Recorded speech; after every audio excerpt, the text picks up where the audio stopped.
Hello everyone, welcome back to Speak Up. It's me Alcin, I'm a student of class 4. So today, I'm gonna teach you 4 correct pronunciation. So let's get started. In this, how do you pronounce it? You say different or different.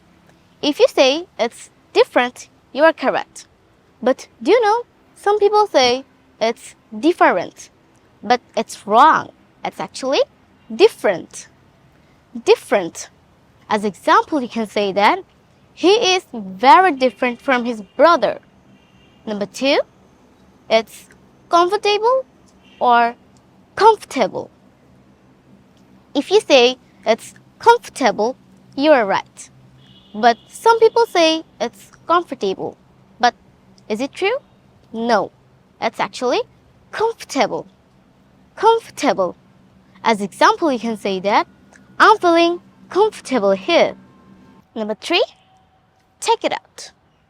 It's pronunciation or pronunciation. The correct word is pronunciation. Pushing the P. Pronunciation.